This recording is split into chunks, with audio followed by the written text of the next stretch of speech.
Yes. We can. Okay. I can see that we're live. Are we live? Are we live right now? Dan, do an intro. What's going on, Defunctland fans? It's Disney Dan here with Rob Plays and Kevin from Defunctland, and it is Rob Plays versus Defunctland 2, the Rearguing. Are you ready? Are you ready for this? You ready for the smackdown? Because WrestleMania is going on right now, and you brave people, you fine folks, you great theme park fans are here with us instead of the wrestlers. But good news, I'm also wearing spandex like little shorts for this match. You can't see it because the camera's only like roughly nipple area up, but spandex shorts are on and I'm ready. You've already crossed the line, Dan. Congratulations. 30 seconds. We're all timing them. Me and Rob were like, we're going to give them 30 seconds. So let's introduce the contenders. First off, we all know Kevin, but let's say hello to Rob. How's it going, Rob? Hey, it's going great. If you haven't heard of me, my name is Rob of Rob Plays, and I'm the person who makes Disney fans angry because I want to change everything all the time. You have some valid arguments for a lot of your things that you want to change. So, and then in the other corner, wearing blue, I guess, because it's his channel. Both your channel colors are blue. One of you's got to pick a different color. We've got Kevin. I have a special blue. It's like millennial pink. It's Defunctland blue. It's like Disney theme park blue. I'm hoping to get like a Spirit jersey in Defunctland blue. Well, do it. Watch out. Is it like one of the ones that has like the word Defunctland all the way across the back? Your address. Yeah, I'll come get you a T-shirt, Rob. That's creepy. Yeah, well, Dan, what was that my intro? Blue. That's what I get. He got valid arguments. I said here in the other corner. We all know who you are. People are here on the channel. They know who you are. Sure. Okay. What do you want from me? I don't even know, Dan. Hi, my name is Kevin Perger, and welcome to this wonderful debate. Thank you so much for joining us, whether it be live, whether it be on YouTube afterwards, or whether you be on the podcast if I upload this, or on whatever stone that this is carved on after the apocalypse to ensure that this debate goes down in history as one of the most quintessential arguments of all time, because this is a very important topic. We are going to be talking about so many things tonight, namely 3. We're going to be going on Pixar in the parks, then we're going to be going on Marvel in the parks, and we're going to be in Star Wars in the parks. Last time me and Rob debated, we went over a lot. We went over all of pretty much every theme park. Yeah, I think we debated. I thought we had debated everything there was to debate until we were like, let's do another debate. And so what you're saying is you thought you were in the clear, and then you got a Twitter message that was like, hey, do you want to do a debate? And you're like, oh, this kid again, this man. So essentially, yeah. Well, this time we're gonna keep it because there's a lot more news now. We know a lot more. We made it through a lot of announcements. The wilderness, we made it through. Didn't know how lost I was until I found Defunctland and Rob Plays. And subscribe. Did you just lining it up for him? I'm very sorry. I didn't know that this would be. Make sure you subscribe to all of our channels. So what I would like to do is I'm going to just before we get started, I do want to do a little bit of a shameless plug, I guess, is that there is going to be a new series started. And it is going to debut tomorrow on my channel. And I'm really excited about it. And I haven't announced it yet. I've alluded to it, but I've yet to really talk about it. And I'm really excited to do that. And to do that, I'm going to bring on, if I can get this link sent to them quick enough, our new host for the new series, which is called Defunctland. And hopefully they will be joining us very shortly and they can join us through audio. But if they can't, they will be, you'll see them tomorrow. So essentially this is called Defunctland. You can think of it as Mythbusters for theme parks. We take a look at attraction by attraction or park by park, and we are looking for conspiracies, rumors, or anything of the like that we can basically debunk or, confirm happened. The first episode tomorrow will be on extraterrestrial alien encounter. So these are real deep dives. It's not hosted by me. It's not edited by me. You could say it's like creatively directed by me. But it's going to be really exciting. And as I said, it's called Defunctland. So at 2 p.m. tomorrow on the Defunctland YouTube channel, definitely join. And if Noah, our host, can join this debate at some point, that'd be great. And she can do a quick plug, and then we'll kick her because this is. Do you want to sing a little bit until she joins? No. But seriously, I could definitely sing. Look at me, I'm already like moving slowly in the screen. But stop. I'm in the Rob middle. doesn't know how to respond. I'm in the middle of announcing something right now, Dan. Essentially, for the new, if you're wondering, well, what does that mean for Defunctland? It means nothing. What it means is, one, there'll be new content every Monday that isn't a podcast. So it'll be a Defunctland episode, then a Debunkland episode, and a Defunctland episode, and so on and so on and so on, until the end of time. So, and we're doing this forever from now on. Can I announce that? Is that okay to announce that we're never going to stop the series ever? You don't think there's no way I can run out of extinct things, right? It's just between now and the heat death of the universe. And then I can do Defunctland, the history of everything. The sad day that the meteor came. But yeah, so, and then the Defunctland podcast will move to the Thursday after the Monday episode of Defunctland, and the podcasts are going to be going under some radical changes, more interview focused rather than discussion focused, but I can get into that on the podcast. A lot of you are really here for Rob and the debate, so I'm not going to take up too much of your time. So short story, tomorrow, 2 p.m., watch Debunkland. It's going to be a lot of fun. So, Dan, moderate this thing. Let's do it. First topic. Noah's here. Noah. Hi, Noah. Hi, Noah appeared. Noah, do a quick introduction for all of our audience. Can you hear me, first of all? Yes. Okay, beautiful. Hey, guys, I'm Noah. I've been working on Defunctland since October-ish of last year. And tomorrow we're going to be premiering Debunkland, the Mythbusters-ish of theme parks. It's going to be hosted and written by me. Heath Jenkins is editing. It's going to be fantastic. Yes. Oh, I can't wait. I love a theme park Mythbusters kind of thing. Yeah. Heath Jenkins, who is in the same lineage as Jim, who created Doug on Disney. Yeah. Which is my favorite trivia point of all time. Yeah, so it's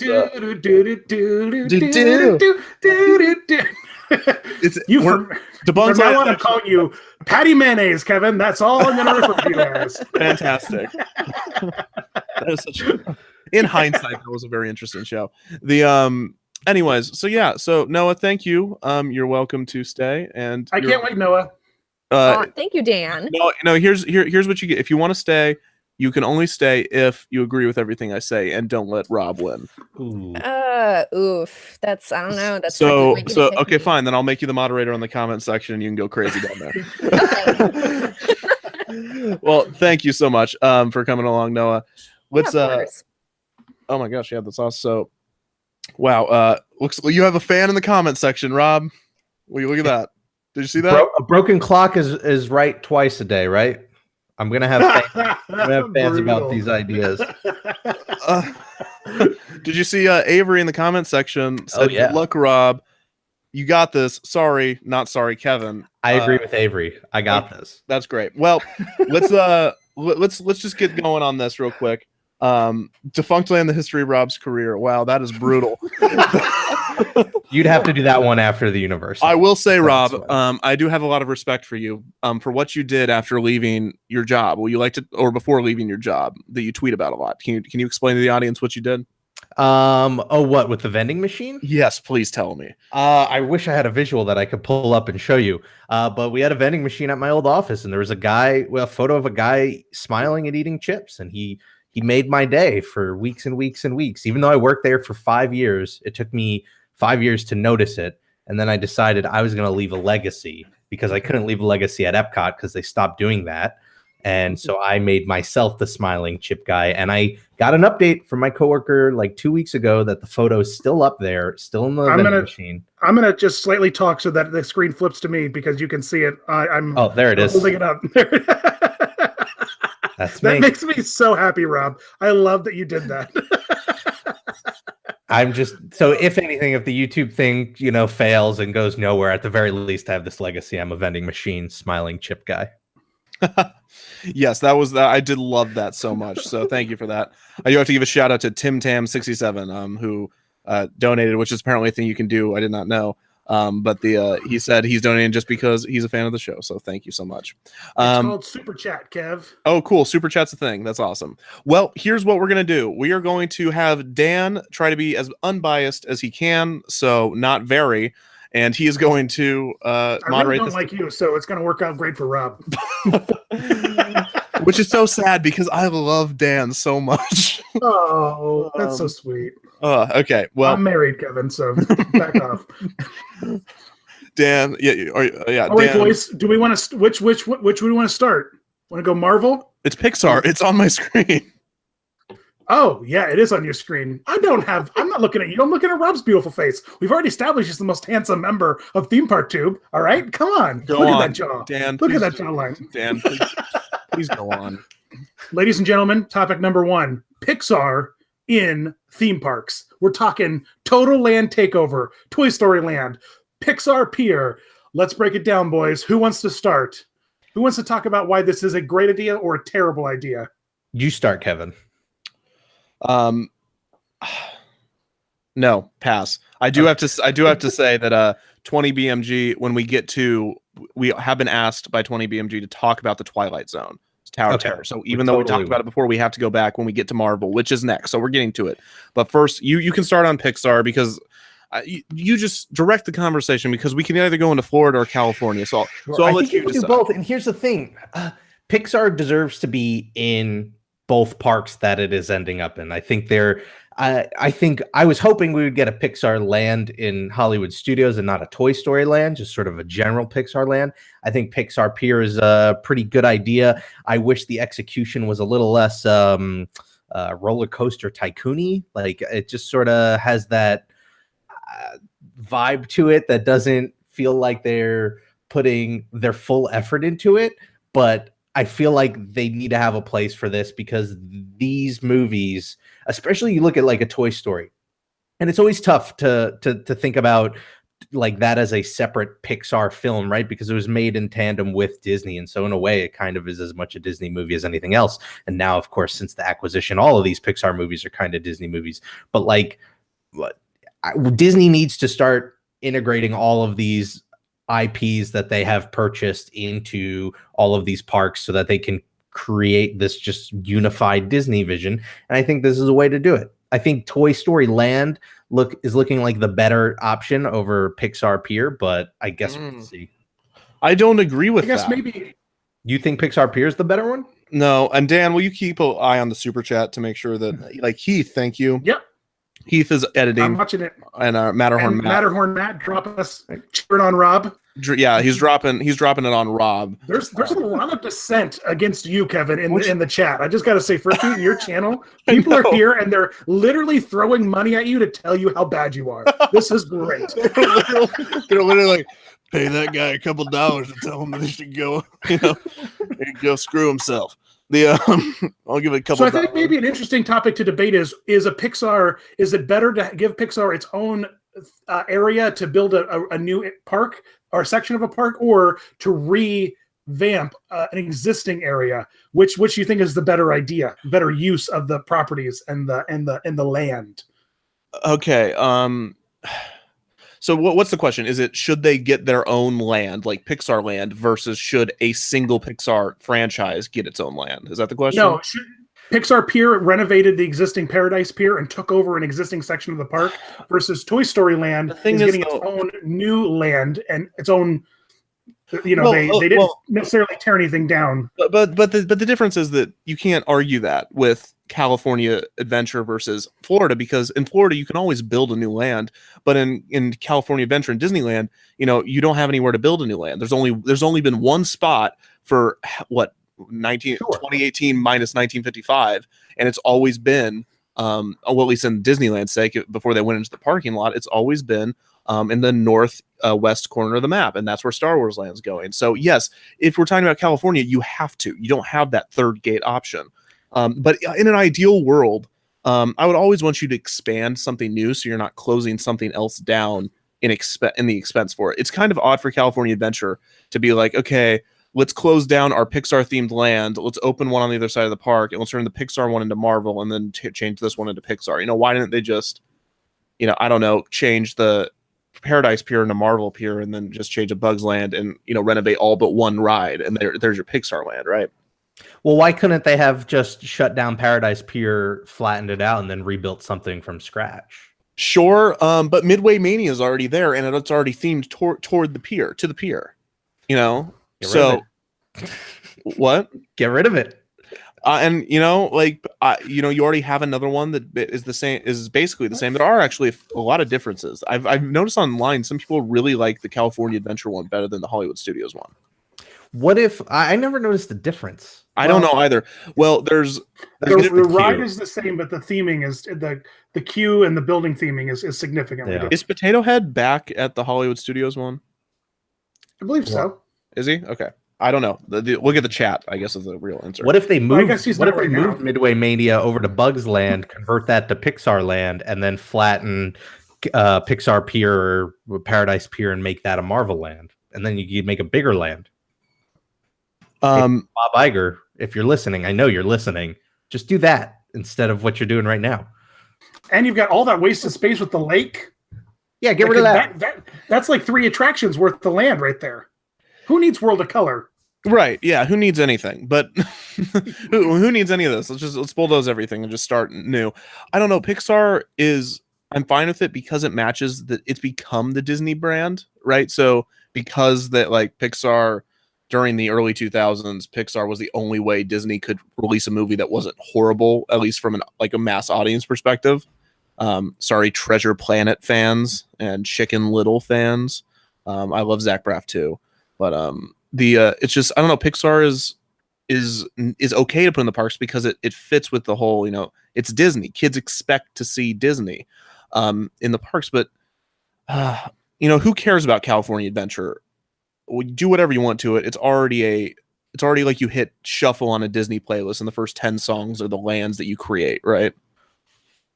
But then really the question is, when are they going to stop with California Adventure? They're not. I feel like California Adventure is their Universal Studios, especially in California, because Universal Studios Hollywood has such an interesting draw because they have no space either, because you're still in California, but they have such small little rides that they just have to reconfigure into, okay, we're going to turn Transformers will go by the wayside soon and it'll be transformed into something else that's really popular. Terminator 2 in Florida closed down, and it's now going, all the rumors say it's going to be Star Trek because Star Trek is big right now and Terminator's not as big. Universal has this amazing business plan, which is horrible for the creativity of the parks, but it's this business plan of what can we put on a billboard by the highway that will make people say, oh, I want to go to Universal Studios now. And that's what Disney's doing with California Adventure. They're like, well, people like Guardians of the Galaxy, let's just throw it up there, throw it on a billboard, come to California Adventure. They're like Pixar, let's throw it up on a billboard. It's whatever, it's all for commercial. They can't do that as much with Disneyland because of the massive revolt they'll have because that was Walt's park. And they can add that, could you imagine if they would have rethemed one of the main sections besides Toontown of Disneyland into Star Wars Land?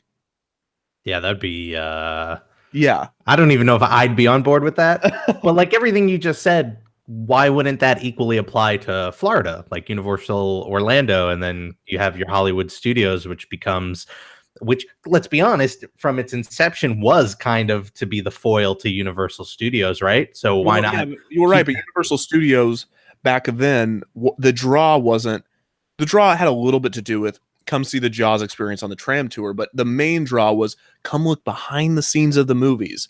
And that's what MGM was originally. It was the tram tour, but now it's like a shiny object in front of a cat. It's like, ooh, look at this Terminator. No, okay, fine. Let's try Star Trek. It's whatever the laser pointer. It's like a laser pointer. Whatever the cat follows it, that's what the next thing is.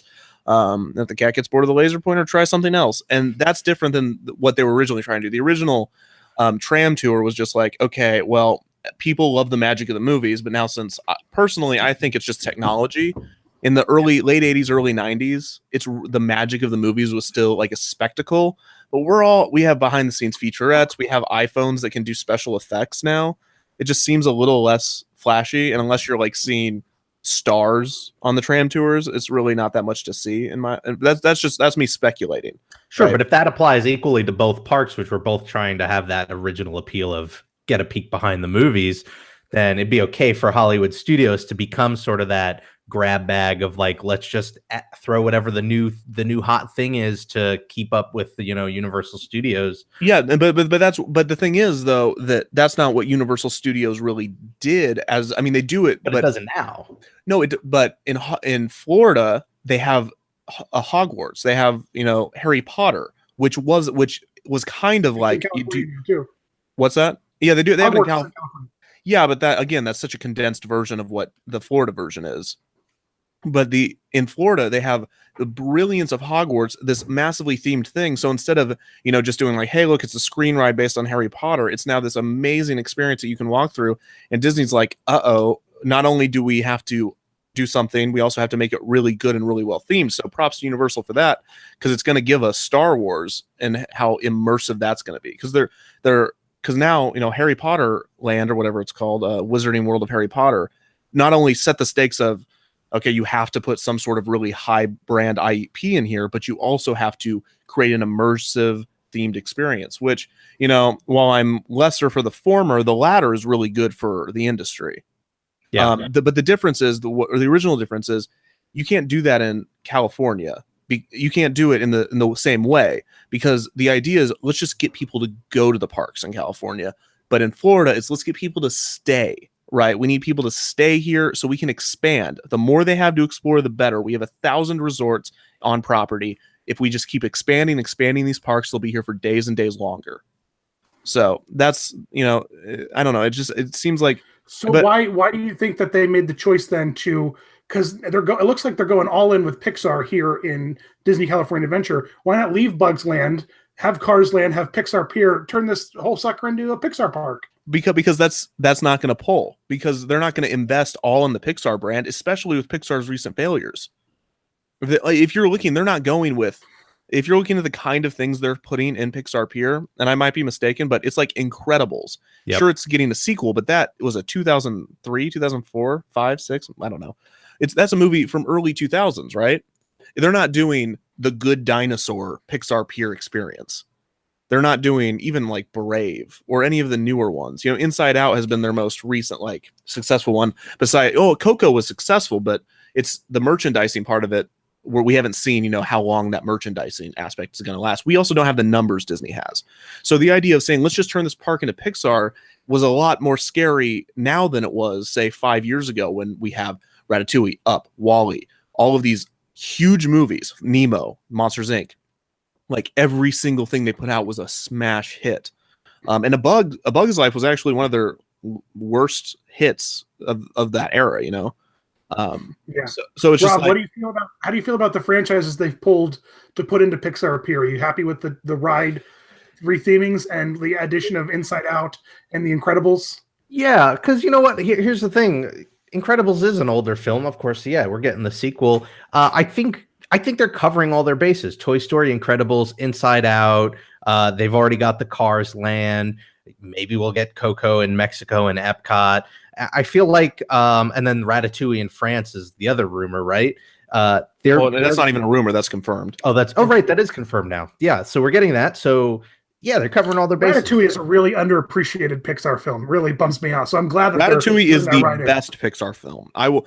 And I'm not saying it's not the best. No, cinematically and from a film perspective and from animation, go back and watch that movie. It is a fantastic movie. Like, just a fantastic movie. It's not the most flashy. Kids don't love it the most. It doesn't have many of the most memorable moments, but from a film perspective, one of the most perfect animated films of all time. Definitely Pixar's best. Sorry, go on. I mean, all that's left is, I feel like the only one that is left out that would be worth putting in, the only two would be WALL-E and Up. Up, I think, is way too sentimental to feel like, oh, look, we're in a fun theme park land. I just don't think it'll play as well. And maybe a little bit to an extent WALL-E, but I'm sure if they can find, maybe when Epcot turns into Epcot, they'll find a spot for WALL-E where Mission Space is. But they're covering all their bases. So I don't even know if I'd fight you on that anymore. I'm actually kind of astonished that he's not even in Tomorrowland or like a la Push. Have you seen WALL-E? He was. I mean, there was this. You know that there was the Wally walk around. Was there? Yeah, but they were terrified because it was heavy and they didn't want it. They were like, the insurance people were afraid it was going to run over someone's foot. It was part of their living character initiative. Oh, okay. But if you go back and watch Wally, it's not a fun movie. That's the thing. Yeah, it's not a theme park thing. No, exactly. It's not a bad movie, but it's not very inconvenient truth. I gotcha. Yeah, but also, I mean, it's fine. But here's my issue with Pixar, though, is it's not that it's them being in the parks. Obviously, I'm very pro IP in the parks for the most part. That's why you're here. For all of these brands or films that I think are going to go down as classics 10, 20 years down the line, Pixar Pier feels like the far lazier implementation. And that's why I would have been fine if they had announced, hey, we're shutting down Paradise Pier. We're taking everything out and we're going to build a whole new land from scratch, from the ground up. And it's going to be your Incredibles ride and we'll get a Toy Story ride in there and Inside Out, but like build it to last, because these films seem like they're made to last. Yeah. I mean, it's clear why Cars Land got such a huge rollout, right? Because it's the biggest merchandising franchise they have, because it's literally cars. Kids love cars, Same with Toy Story. Kids love toys. They did Cars Land beautifully. It's one of the best. And I'm not denying that. I'm not even arguing that. But again, the reason they did that is because they had the numbers. They knew that, okay, we can make 10 Cars movies. It doesn't matter how they do at the box office. The merchandising will make it all worth it, right? We just have to remind people of it. And as long as every car that a child in America or anywhere else in the world has two eyes and they're on the hood, that is, and not Chevron, but on the on the hood, that's what we want. We want to be the toy car industry. We want Toy Story. Wow, I don't know what just happened. I think I breathed in and out at the same time. We want Toy Story to be everyone's toys, and it's all from this merchandising perspective. So if we let's get off of the California part of this, Dan, if we can. Let's wrap it up. Just Rob, what do you think of Pixar Pier? Honestly, like, what do you? I loved Paradise Pier the first time I visited it. And I love Pixar films, and yet I am actually really not super excited about Pixar Pier. I feel like it is just, everybody called like the Guardians of the Galaxy re-theme of Tower of Terror like just reskinning it. This truly to me feels like they're just reskinning a couple of rides, and that's what they did with the other ride though. But I think this shows that the Guardians was way more than just a simple reskin at that point. Like that was far more effort into how they're telling the story using the ride mechanics here. Here it's just like, what are the real key differences between the Incredicoaster and California Screamin' besides like the music? And there's gonna be the Incredibles house. You're gonna be able to see inside of it. The queue's probably gonna be a ton different, and it's the fact that it's a roller coaster, right? And if you watch the Defunctland YouTube series, you will learn many times over why it's very hard to tell a story through a roller coaster. For now, unless it's an indoor coaster, right? Yeah, we'll see how that Guardians coaster turns out. I have a feeling. Well, that's going to be the longest indoor coaster of all time. So I think the Mommy's pretty great. Yeah, it's another indoor coaster, but what's the linear story there? You're getting chased, right? Or like you're trying to escape. Spooky. Yeah, it's spooky. That's the story, but it's hard to tell a linear story the same way. I mean, I guess you could argue that Guardians doesn't have that linear of a story like other rides do. But the point. We got a super chat where someone wants to know if they feel like Coco taking over Grand Fiesta in Epcot would be a worthy induction of Coco into the parks, or if it should get its own attraction. Okay, let's just say on California Adventure, I agree. Pixar Pier is not ideal, but I honestly don't care that much, considering I just don't care about California Adventure. So can we go to Florida, please? Okay, sure. Great. Let's take Coco as a kicking off point to talk about Pixar in the Florida parks. How do you feel, Rob? Do you feel like king of IPs and Epcot? Do you feel like Coco should take over Grand Fiesta and give it new life, or do you think it deserves its own attraction? Here's the thing. Everyone talks about Coco replacing Grand Fiesta at the Mexico Pavilion, and I say Coco should replace the Mexico. Like, it should be the whole inside of that building. I want to see Coco themed. Like I believe that Kevin opened my eyes to this, is that the creators went to the Epcot Pavilion and got the idea for Coco from the pavilion itself. Yeah, Perfect. So, that might have been Mark from Yesterworld, or yeah, might have I been believe Mark Toast. Yeah, that Mark- like you walk in there and it literally is Coco. When you go in there now, Yep. they didn't have to do anything to it, so it already lives and breathes that to an extent.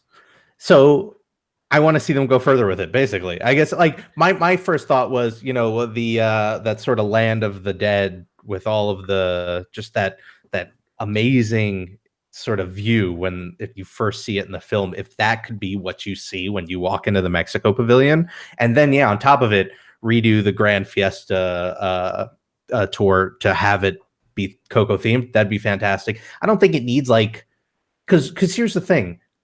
I like seeing IP in rides, but I still want to see a variety in ride types. And I still think there's a place in theme parks for like a boat ride. And so I don't necessarily want to see like boat rides are okay. Yeah, I don't want to see it replaced with like, you know. So do you want all of the Mexican, like the Mexico, because the World Showcase is about all the countries. So what you're saying is gut all the Mexico and make it fun, playful Pixar Mexico.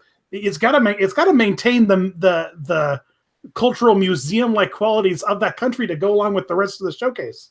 Does it though? I mean, see, I knew he would say that. See, Dan, do you see what I'm dealing with? We live in a different world now where even from the beginning, it was a struggle for Disney to get the sponsorship that they needed for these pavilions. And when they did, they were from companies from these different countries. But now we live in a world where the sponsorship model is on the decline. And so now Disney's footing the bill for all of these attractions. And so naturally, they're going to want to push their bottom line, which means they're going to want to represent their IPs. So like, yeah, that original idea of having a World Showcase be sort of like that perpetual World's Fair made sense. But today, maybe it's okay to have it be more entertainment-based than educational. The fact that you don't think that a Monsanto Hall of Chemistry can exist in today's landscape is so offensive to me. Well, no. I mean, if you look, though, at what they did with Norway, and a lot of people are talking about it in the comments in the chat, so I bring this up, is that they injected that Frozen ride, right? And they have an Elsa on a meet and greet, but yet they still have the heavily like Norway shop with like the hand creams and that weird Norwegian artist who's always there signing pictures, and then they've got the Royal Oscar Hall with the weirdest like meatballs and like tripe menu that you can possibly imagine. You've got to maintain. And also on top of that, don't you dare get rid of that tequila house in the Mexico pavilion. Don't you dare, Rob. It could just be like the Land of the Dead tequila house. Okay, just hold on. Hey, Dan, are you ever going to throw it over to me? Sorry, I was arguing on your behalf there. Yeah. So, Kevin, what do you think about Coco in the parks? Okay, so here's my thing: is if we're gonna do IPs in Epcot, fine. I lost, I guess. Like if the world says we need IPs in Epcot, then Epcot lost. And you can argue, well, Epcot already lost because it was supposed to be the experimental city. No, leave the comments if you're going to say that. No, the Epcot, the vision that those brilliant Imagineers, including the late Marty Sklar, put together has lost. It's been defeated. All right, let's do it. Let's. My mind switches to, if I already lost creatively, let's just go all out on business. That means that we need to make sure that Epcot is one of the most well-attended parks because it's one of the biggest. We need to make sure that that thing is well spread out. The issue with putting Coco in Grand Fiesta Tour, where it is where the three Caballeros right now, I'm in the Mexico Pavilion, is where's the queue going to be? Because that's going to have a huge queue. And that queue, if you've ever been in that pavilion, it's literally a restaurant. And if you didn't know that there was a ride in there, you would miss it. It's you have to walk by the people eating dinner. Like you have to like walk through them almost just to get to the queue of that ride. It is so short. It's only meant to hold about a 20-minute wait. You put Coco in there right now, it's going to go up a ton. So you have to redo everything. You have to either build another queue off to the side, which how hard is that? I can't tell you. Is there enough room? Probably. Or do you have to take out that restaurant? And you know and then you change what World Showcase is, which is really like food and across the world and experiencing cultures, which I wish that wouldn't go away. But I almost hate more to see an empty shell of what it should be. I'd rather them just bulldoze it and just kind of like bury my memories of the good days. Like, just don't remind me of how awesome this used to be. Just show me what Rob thinks it should be. Here's an idea though. What if they use this as a way to introduce a queue-less system like Universal? Sure. That when we get to Star Wars Land, I'm gonna talk about that queue-less system, and I have a great idea that I think I'm gonna get you on my side on liking. But that's fine. But the queue-less system isn't meant for a ride like that, at least at Universal, because Universal's is a multi-tiered experience, right? It's you wait and then you go in the first queue, and this is like a walk around thing, and you can walk around, see all of 30 Rock, right? And so you can see all 30 Rock, and then you ride the ride. But there's so little space in there. It's literally you would show up to the boat. Like, what time is it? 9:15. All right, you can come in the boat. What time is it? It's not 9:20 yet. You're not allowed in the boat. Like, that's how that would work, right? So it's just, I don't know, and the ride's too short. Whatever. But what if they just wait 10 years until Coco popularity just dies away, and then put it in there? Yeah, maybe, but that's Grand Fiesta is not a short ride. It's a decent amount of. I just wrote it. It didn't seem that long. What is it? It took 5, 6 while you minutes? were on there. Mark and I ate a whole tray of nachos. It took you were on there for a while. That's how Disney measures all of their ride durations. How long Disney? How many nachos can you eat? They spy on Dan and they give him an exit survey. How many nachos did you eat?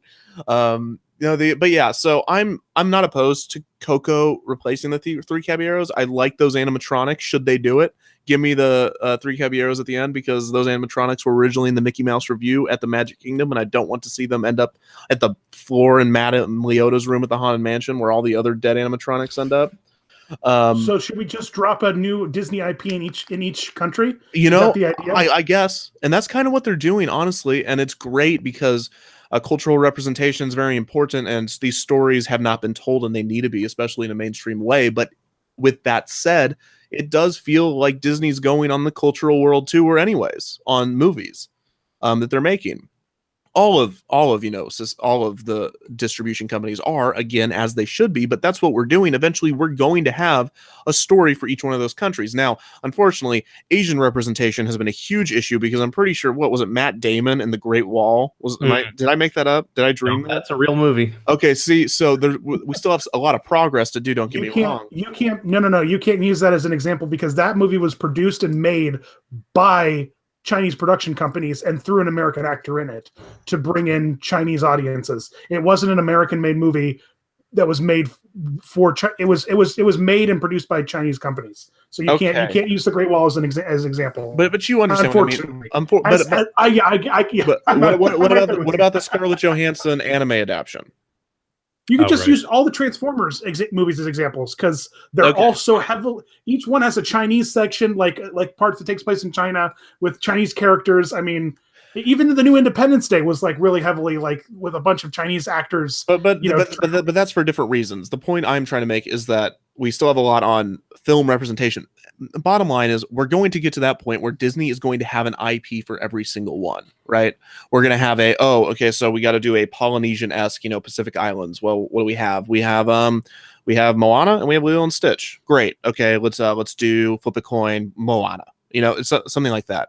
And that's fantastic, but we're going to get to the point where we can put an IP in every single World Showcase at Epcot. And should we? That's a good question, because it's already a shell of what it should be or what it could be.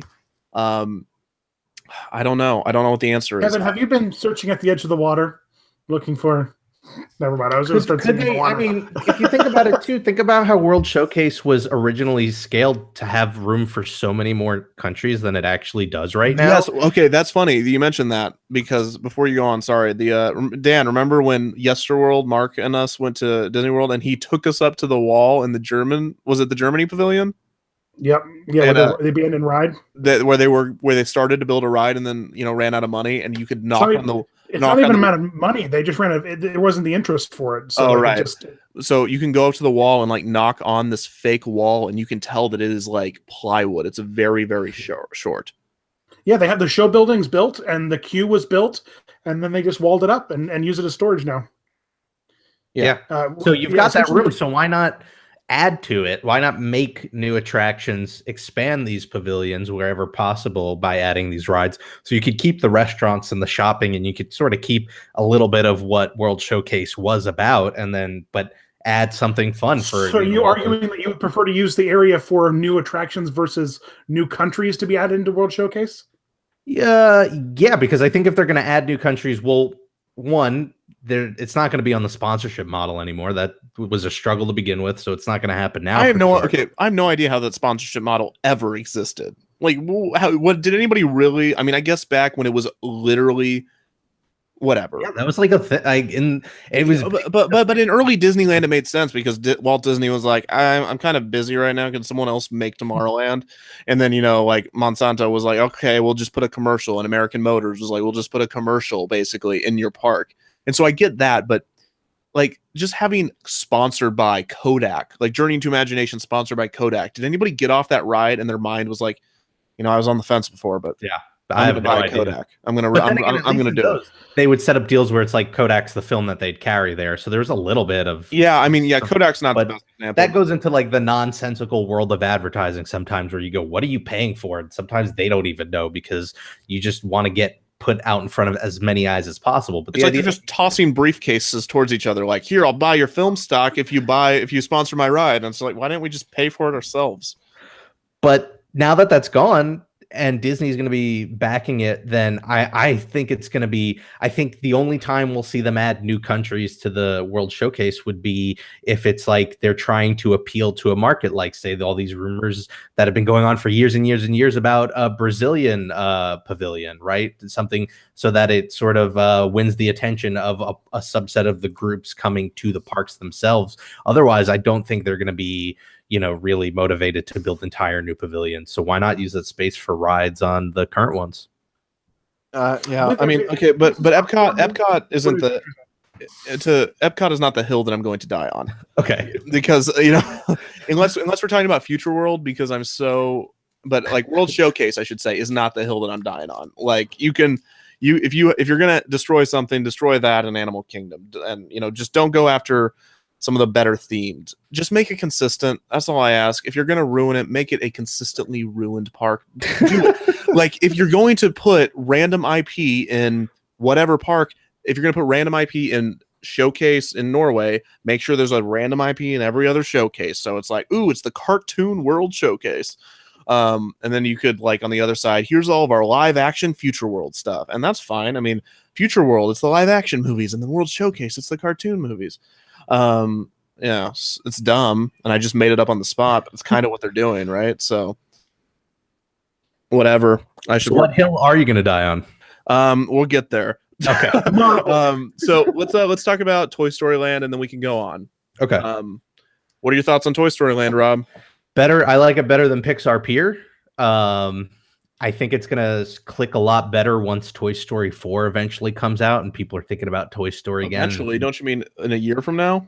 Well, yeah, June. And now, yeah. But it'll be in people's minds again, and then I think it'll just make more sense. It's the sort of thing where I think what they were hoping with Pandora was eventually the sequels of those would come out, and then everyone would be like, Pandora, we want to go there. So I think that'll work. I'm slightly disappointed in like the theming of Toy Story Land. Why? Because it's horrible. Yeah, it's kind of bare bones. I really don't get the whole Slinky Dog coaster. I can't wait. Dan, what's going on your end? Chat on my phone. Okay. While watching you guys. Okay. Anyway, he just sounds like he's like freaking out. But yeah, no, the Toy Story Land, I would have loved to be in that meeting. It was like, okay, well, we got the numbers back on the interest in Star Wars Land, and boy, did we put this in the wrong park. And because, there's so many people and they're going to go just for that, and no one's going to go to any other part of Hollywood Studios. So they're like, what do we do?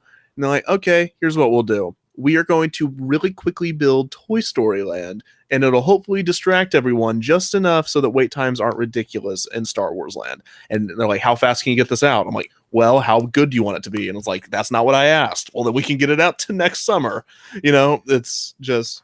But could you also argue though, looking at what the park has and is going to have between Star Wars Land and then you've got your Rock and Roller Coaster, Tower of Terror. This is just they needed stuff for younger children, and they needed to fill that gap because otherwise it was going to become a park mainly for teenagers and adults. It is 100% what Kevin said. Yeah, you think? Thank you, Dan. Thank you.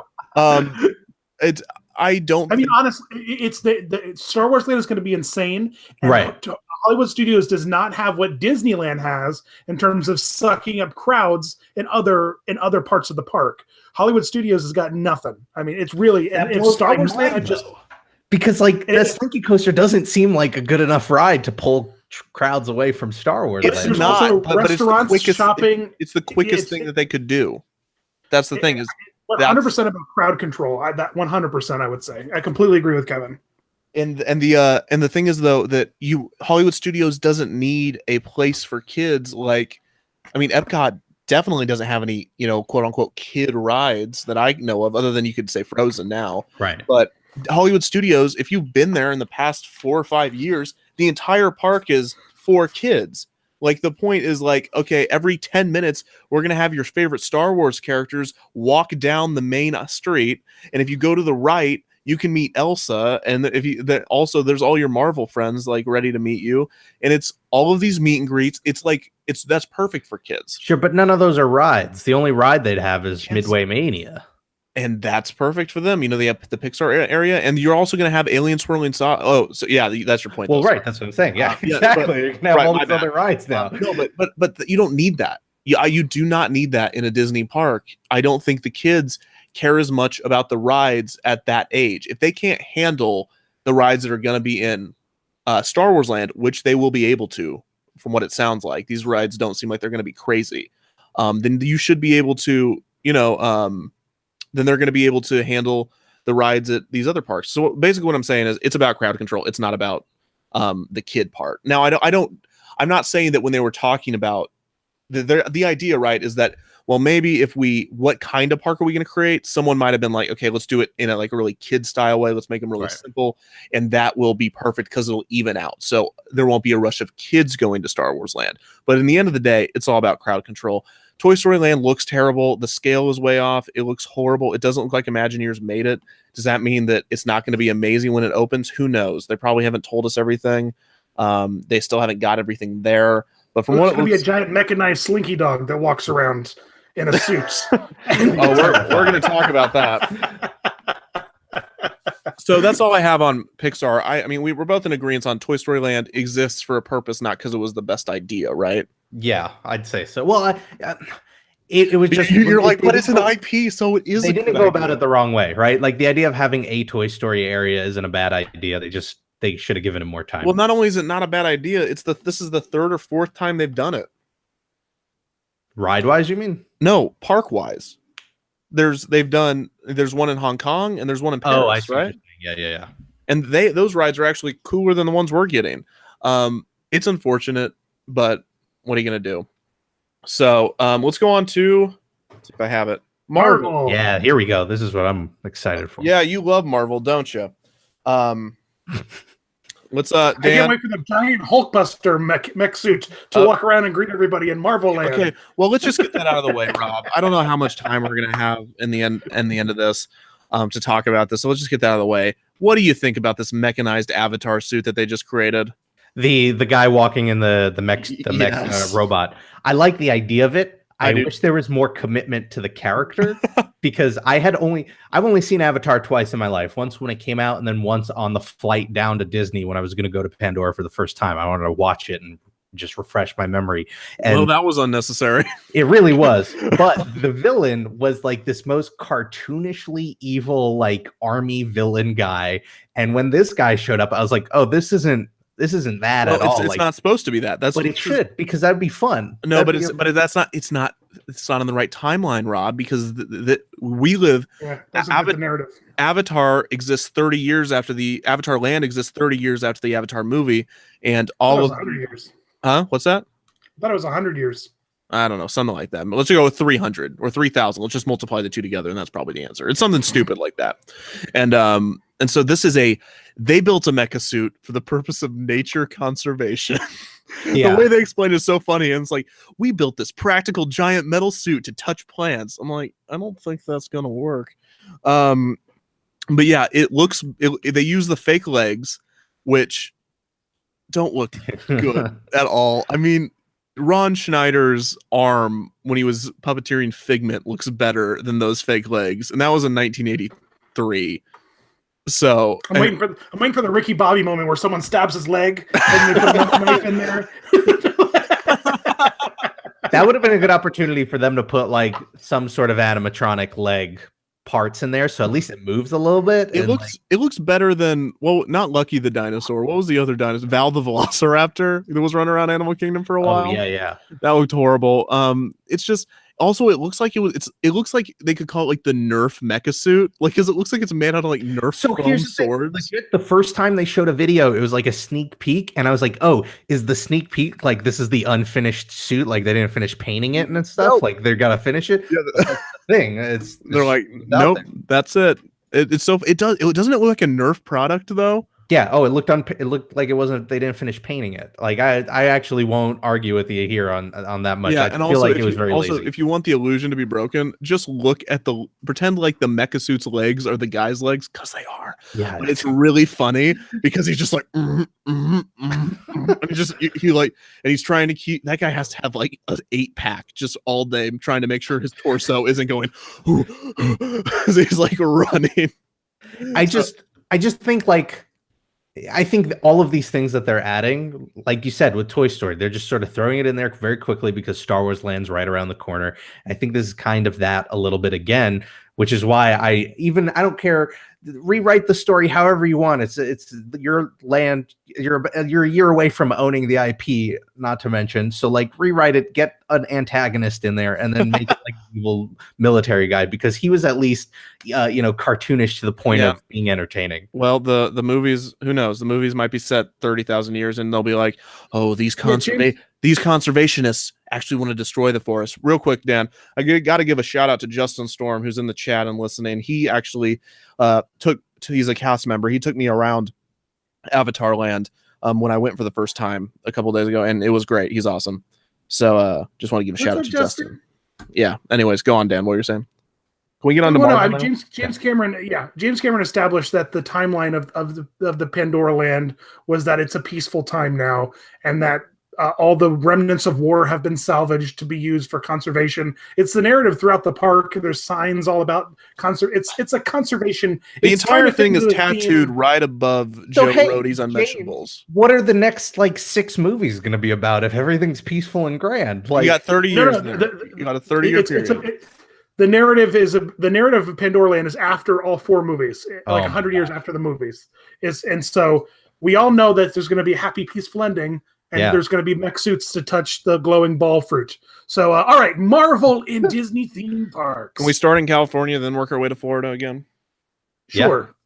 Yeah. So they're tearing down Bugs Land and potentially a cast parking lot in order to make Marvel Land in Disney California Adventure. Hope you cast members don't mind walking. Well, no, that's not the cast parking for. It's like for service cast parking and stuff. It's a weird cast parking. Caterers don't like parking. I can't understand how anybody would be against this idea. This blows against my what mind. Idea? The idea of getting rid of Bugs Land for I am Marvel so Land. angry. I'm going to tell a really short story because I feel like this sums up my thoughts on it perfectly. When I first went to Disneyland in California Adventure the very first time, I was an adult. I had never been there. I had grown up going to Disney World and was taught like how small this place was, and I thought, oh, it's not going to be really immersive. I was totally wrong. It was really immersive. It was a fantastic experience, and what I loved most about the trip was seeing how they use their space so well, because they don't have a lot of it, and you got these great experiences because they knew every square foot was precious. And then I got to the Bugs Land and I was like, what happened here then? Why does this exist? This seems like a total miss for what they've been trying to do with all of this space. And so when Guardians happened, and the rumor was that was going to be the beginning of an Avatar, of a Marvel Land, I thought the natural thing was, yeah, of course they're going to get rid of Bugs Land, because what's the value of it right now? And so don't like Heimlich's choo-choo train? I mean, they could keep that Shut in your there mouth, Rob. and just Heimlich's work choo-choo train is Heimlich a into treasure. the Avengers, and then you're good. Again, why not keep the best ride of A Bug's Land and retheme that area to Pixar? Oh wait, it's because we did a quick reskin of the Tower of Terror, and But now it we was can't. such a good one, though. That's the But thing. again, Rob, and I'm gonna say this again, and I know you've heard it before from me, but you could give Steven Spielberg a really bad movie idea, and he could still make a good movie out of it. And you can give the Imagineers a really bad IP idea, and they could still make a good ride out of it. It doesn't mean you should give them a bad idea. Why don't you start them with a good idea so they can blow your mind even more? Because you're impressed by that. You could be imagine what they could have done if they gave them free range, right?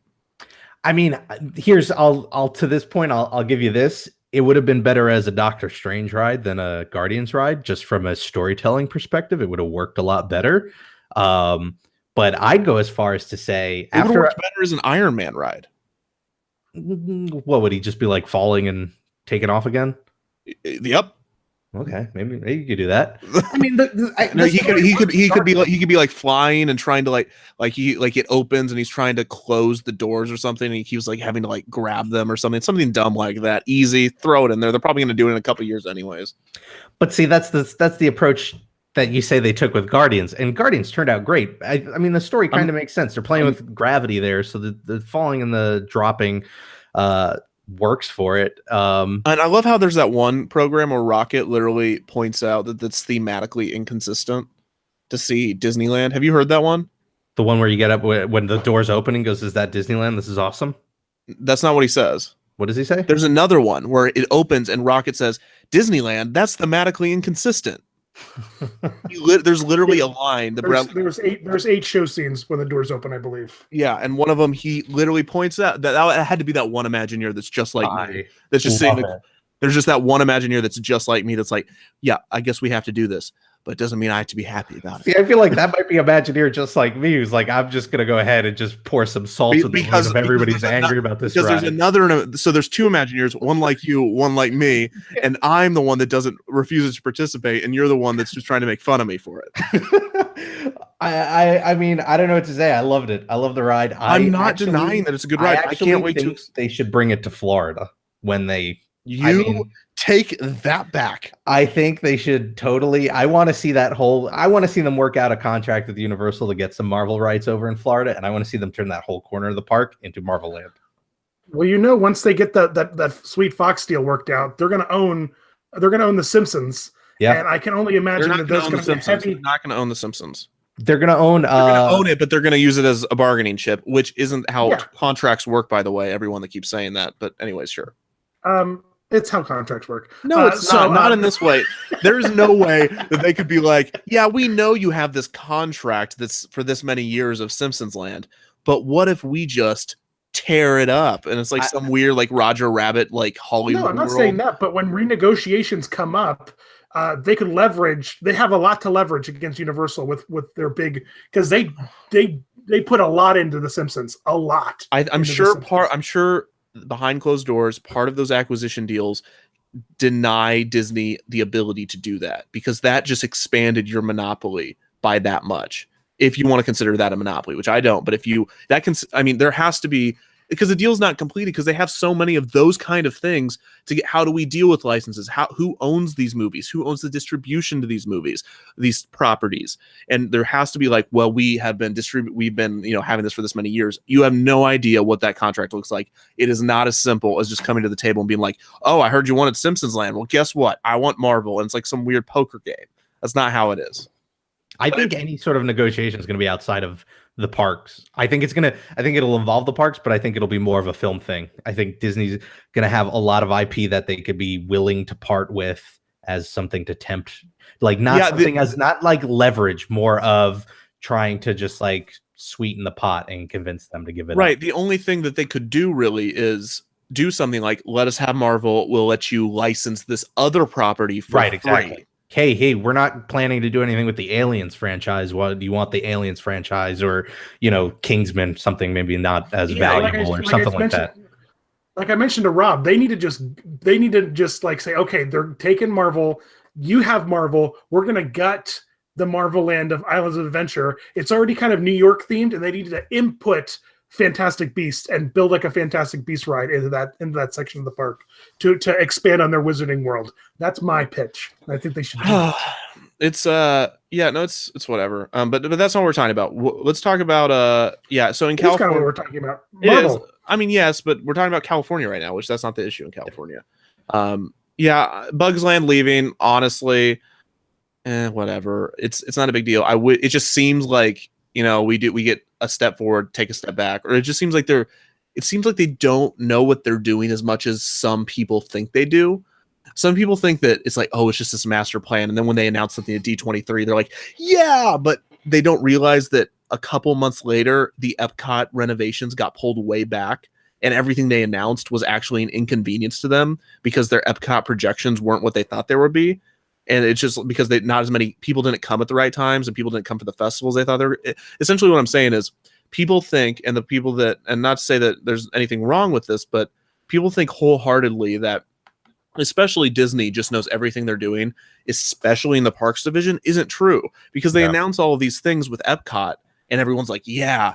And everyone's like, that doesn't sound like a good idea. Like me, I'm like, that sounds like it's just kind of a rushed thing. And people are like, no, you haven't seen it yet. They've thought about this. And then it comes out, a couple months later, oh no, we didn't really think about this because we don't have the budget we originally did. Stuff like that. It's just, they don't know everything. And this could be coming from someone that is literally just high up in executive saying, oh, what, you need more people at Epcot? Well, here you go. Throw this random IP at there. And that's how quick that conversation could go.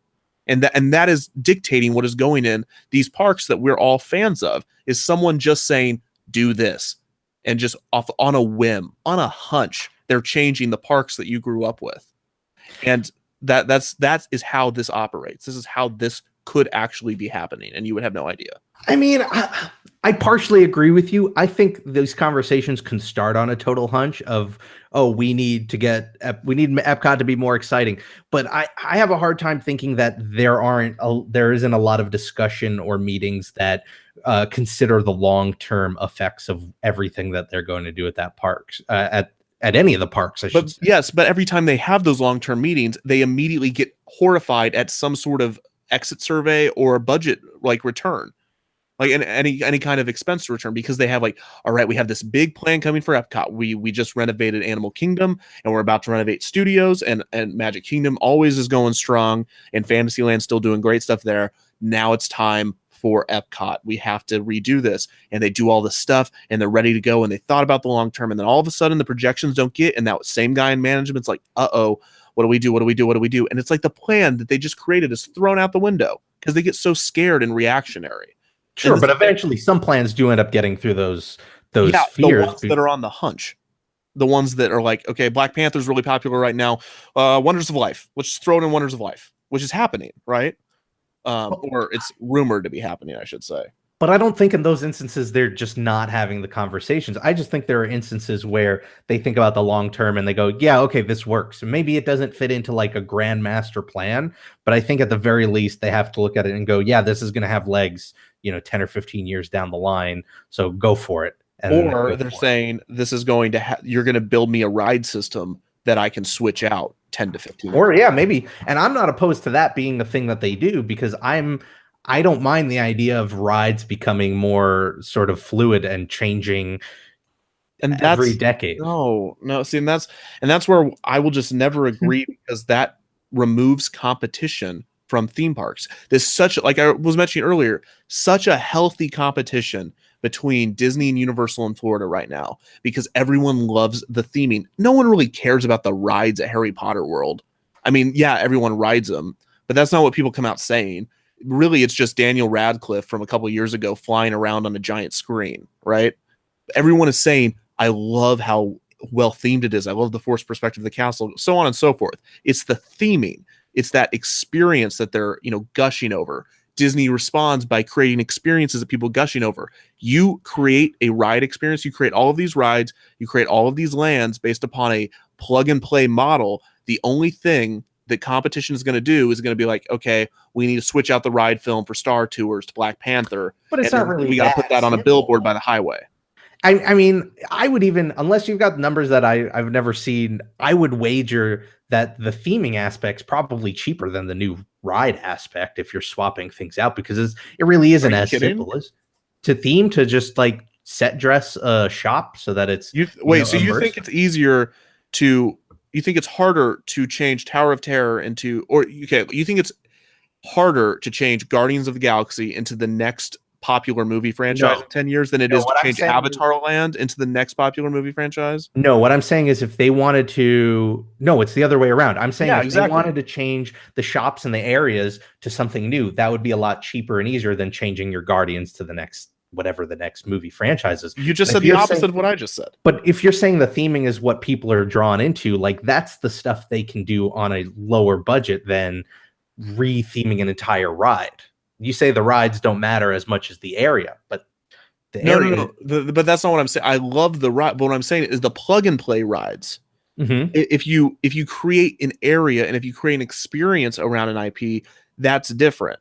Because there's only a few of these that exist, right? But you can do them hand in hand. I don't think the plug and play ride idea is as simple as like we're just swapping out an MOV file, from one set of screens to the other. It is. I don't know. I think it might be that simple, Rob. To argue both your points, I think that the plug and play ride model hasn't been done right yet, and Star Tours has become that, but it's not the right place for it because it just feels cheap and it feels like the same ride over and over again, just with a different picture on the screen. Also, I would like to point out that at Universal, this is literally a thing they do, and it's specifically with the Fantastic World of Hanna-Barbera turning into Jimmy Neutron, turning into Minion Mayhem. It is so simple to do that. It is, but that's essentially the same thing with Star Tours. It needs to be something more creative and inventive, like an Avengers themed, roller coaster or attraction that over time they could change out show scenes to involve different Avengers, different Marvel. It's not being done. It hasn't been innovated and done right. I mean, the whole Minion to Shrek to Jimmy Neutron to this to that. That's just a theater with some seats that move. They did the same thing with Honey, I Shrunk the Audience and Captain EO. I mean, I don't think that's not the right way. It hasn't been innovated correctly. But I think it's to Rob's point that yes, put in a ride, maybe not the Guardians theme, but put in like a ride that's like Avengers themed, and over time adapt what animatronic heroes you have in that ride so that the experience can grow and adapt with the audience and what they want to see. It's like the Hall of Presidents model where they're dropping in a new highly detailed, current company excluded, highly detailed animatronic that people want to see. Right, but it's okay. Well, that's a weird example. that was a very odd. I mean, that happens once like every 8 years. No, but what I'm saying, but it's similar. It's another plug and play concept. I think there are shades of gray, right? I don't think it is as black and white as you're going to have some rides where you're just simply reskinning it, and you have some rides where you're going to flatten the space and you're going to rebuild the whole new attraction. The only argument that I'm making is the better thing for theme parks, and I don't even think you really disagree with this. Is the better thing is creating immersive experiences rather than plug and play, right? I mean, just on a basic level, you agree with that. But I don't think those are mutually exclusive, is what I'm saying. I think plug and play can be an immersive experience. And it's just, maybe it's me hating screens because they're painful and they hurt me. I'll say that Pandora, Soarin' Over Pandora does not hurt. It's a very pleasant experience. It's also very mundane. And if you're not really spiritual, did you just call it Soarin' Over Pandora? Yeah, sorry. I'm rubbing off on you. I love it. That's what I call it. But you know what I mean? Like that ride, the Guardians of the Galaxy ride is like, for a very cheap price, you can redo that into anything you want. Anything. Sure. And for a very cheap price, you can redo Star Tours into anything you want. Anything with those type of screen. And on that same idea, for a very cheap price, you could probably turn Mr. Toad at Disneyland into anything you want.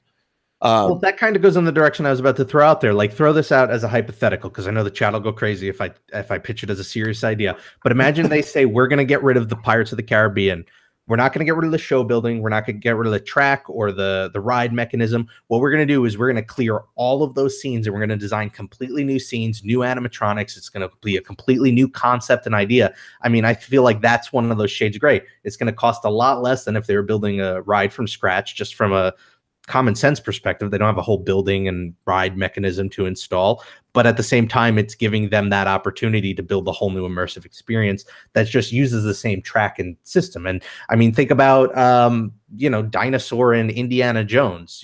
I think people can ride both. I've heard so many people who are like surprised when they realize that they're the same mechanism and the same track layout. Superstar Limo is the perfect example. Stop! Of that. No, it's not. I mean, yeah, it's an okay. It's exactly what it's exactly because Monsters Inc. is just that ride is loved, but it's not as good as it could. Okay, same thing, Rob. A better example would be at Universal, Transformers is the exact same ride layout minus the 2 stories or plus the 2 stories than Spider-Man on the other part in the other park, right?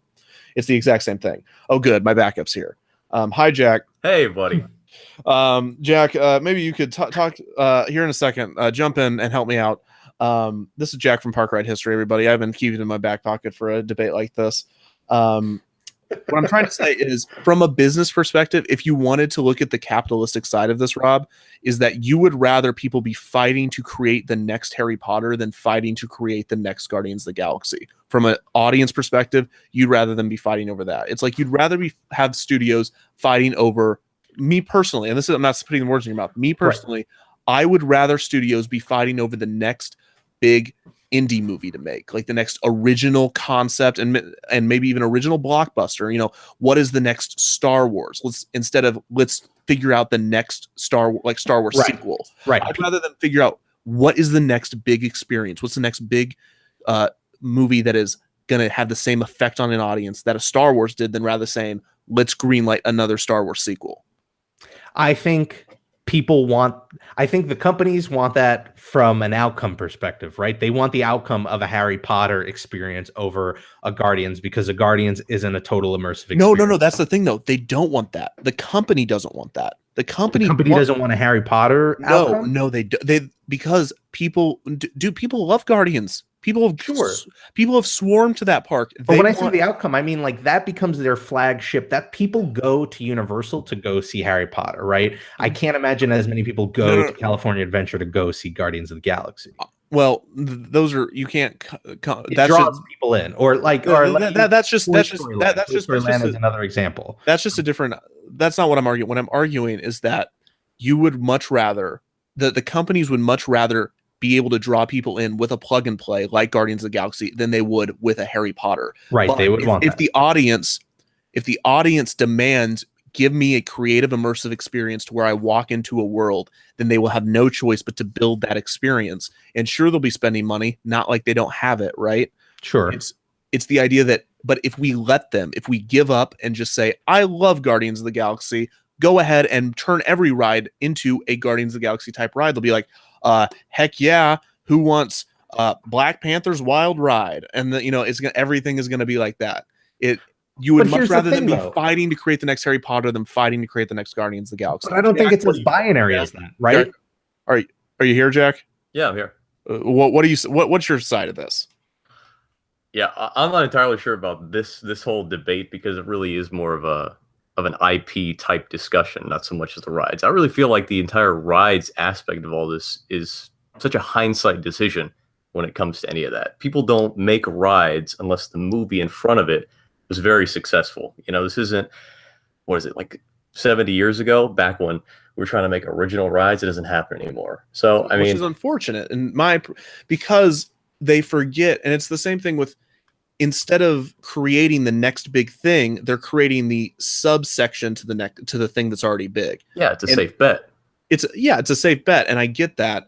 But I would much rather the model be like, let's give you something new, blow your minds. Now we have this thing that we can milk. I'd rather see a crappy Space Mountain movie than a Space Mountain IP-based ride.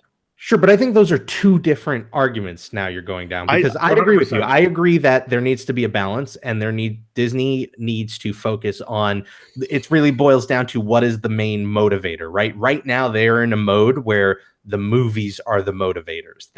There is no ride until there's a movie first. And we lived in a time where you had Pirates and Haunted Mansion and all these things where there was no movie draw, like pulling them along. And that I agree with. I think there should be a balance. And it's one of the things I really dislike about Iger as sort of leading the company is it seems to be, you know, he's a TV guy and now he's a movie guy. And that just seems to be where they're coming from. But like from a theme park perspective, I don't think it's as binary as you have your plug and play or you have your great immersive experience. I think the common middle ground that we should be looking for is, can you create a great immersive experience with plug and play elements? Because part of what the guest is also going to want is new and exciting things. And realistically, can a Disney and a Universal create a Harry Potter land every 10 years? Like, I don't think the answer is yes, but I think we're getting to a point where that's where people's attention spans are. They want something new every 10 years. So I think it's in their interest to find a way to do plug and play elements, but still focus on that immersion so you can give them those lands and then 10, 15 years down the line, change it up into something new. And that only works with and I know what you're saying. I know what you're trying to say. You're trying to say that that these things can exist within the same concept. You can have that immersive experience and plug and play, and you can still switch it out and still maintain the original idea of this giant thing you walk into, right? Like you still have, but that's not able to happen unless I really can't. It's not Avatar. The only reason they built it is because they thought that there would be a sequel out by the time that the park was open, and it's not happening. And now they look kind of silly to have Avatar Land. You can say it's great, whatever. I don't disagree with you. I had a fine time being there. I had a great time, actually. But it doesn't mean that it doesn't look silly to have Avatar Land. It doesn't mean that everybody I had in the queue was trying to remember plot points to the movie. Sure, yeah. It is not the cultural phenomenon they wished it was going to be. And the only reason they expanded Harry Potter Land is because J.K. Rowling has signed on to not musicals, plays and Fantastic Beasts and all of these other things. Star Wars, that's never going to end. We're going to die on the hill of Star Wars, like against our will, right? But I can't think of it besides Marvel. Marvel, they you do this with Marvel. They changed the way that theme parks, Islands of Adventure, fundamentally changed the way that the theme park industry looks at the way that they're going to introduce attractions now, because of the themed land idea, an IP themed land that was incredibly successful. Now there's not like a fantasy land where there's 10 different IPs represented in one land that aren't all from, you know what I mean? Like the mix of Peter Pan. The thing is you have, and I understand, but also just for the record, Islands of Adventure was a failure when it opened, but sure. But ultimately it changed the way that they started changing theme parks, you saw the product of Harry Potter Land, Cars Land, like these themed heavily. But the thing is that yes, Cars Land is another good example of, while that seemed like a good idea, there's no plug and play elements there. There are no plug and play elements to Harry Potter besides updating Luigi's flying tires. They changed that. But it didn't. But the replacement didn't draw anyone in, is what I'm saying. No, yeah, I got you. The only way you can do that is to have a concept and then we're just circling back to the original idea of theme parks. Like, okay, well, what about Marvel Land? Because we have all these franchises living in the same universe. Let's create that universe. And it's like, well, what even more? Give me even more flexibility. Okay, what about like a land themed after like fairy tales? And then like, okay, good. What about a land themed after like adventure stuff? And we can put any adventure movie. And they're like, wait a minute, didn't we already do this? And now we're back to where we started. And that's where the plug and play versus this is going to lead us. It's going to lead us into that shared space. Jack, are you excited about Marvel rides in the parks? I mean, once again, just my stance on everything. As long as you execute it well, whatever. As Kevin said, we've already lost this argument pertaining to Epcot. It's done. They've already decided. So just do it so it's enjoyable. Just do it consistently. Yeah. Just like if you're going to bulldoze an art museum, make the fireworks show that goes there afterwards really great. Just make it worth my time. If you're going to tear down the Eiffel Tower, then make the best roller coaster that I've ever seen. That's my argument. Like if you're going to ruin something amazing, just at least, and make it enjoyable, which they're doing. And I'm not arguing against that. Considering your previous words on California Adventure, though, assuming I never enjoyed that. I never enjoyed California Adventure. So like Marvel Land and California Adventure is probably I'm assuming is like better. Like you're more okay with that than the concept of one in Florida, just because it's California Adventure. Sure, yeah, because it's California Adventure, it was already a bad idea to begin with, and they already ruined it like 1,000 times over. It's like whatever. And so yeah, if I'm not that's why, even though I'm only upset with the idea of Guardians of the Galaxy, because we still have the original Tower of Terror, right? We still have the better one, the one that now. Stop.